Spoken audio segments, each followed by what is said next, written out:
বিশ্ব নবী সাল্লাল্লাহু আলাইহি সাল্লাম বলেছেন, বনি ইসরাইলের মধ্যে একটি রাজা এক বুজুর্গ ব্যক্তিকে, আল্লাহওয়ালা ব্যক্তিকে ঘরের মধ্যে তুলে তালা বন্ধ করে দিয়ে বলে, তোমাকে 4টি কাজ করতে হবে।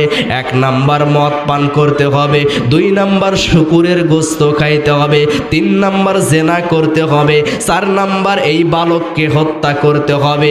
এই 4টার মধ্যে কোনো একটি করতে হবে। তুমি যদি এই 4টার মধ্যে কোনো একটি না করো, তাহলে তোমাকে আমি হত্যা করব।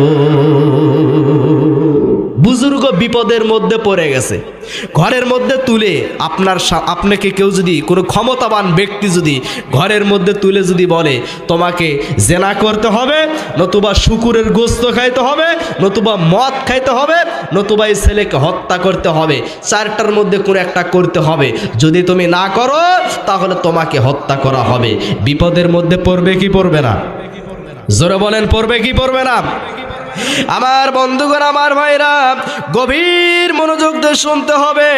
এইবার ওই বুজুর্গ ব্যক্তি, আল্লাহর ওলি, বড় চিন্তার মধ্যে পড়ে গেলেন, আমি কোন কাজ করব, কোন কাজ করব। সহজ মনে করে মদ পান করেছে। জোরে বলেন, কি পান করেছে? মদ পান করেছে। যখনই মদ পান করেছে, মাতাল হয়ে গেছে।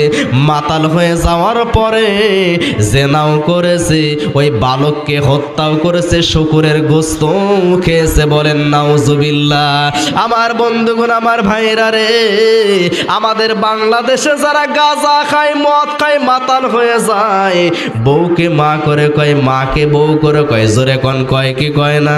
বাপকে ভাই করে কয়। আপনাদের এলাকায় হয়তো নাই, আমাদের এলাকায় আছে কিছু গাঁজাখোর, যখন মদ খেয়ে মাতাল হয়ে যায়, বাপে কয় ভাই, ভাই কয় বাপ।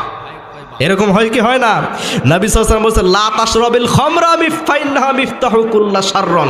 তুমি কখনো মদ পান করো না, কারণ এটা সকল অকল্যাণ, অঘটনের চাবিকাঠি। বলেন নাউজুবিল্লাহ।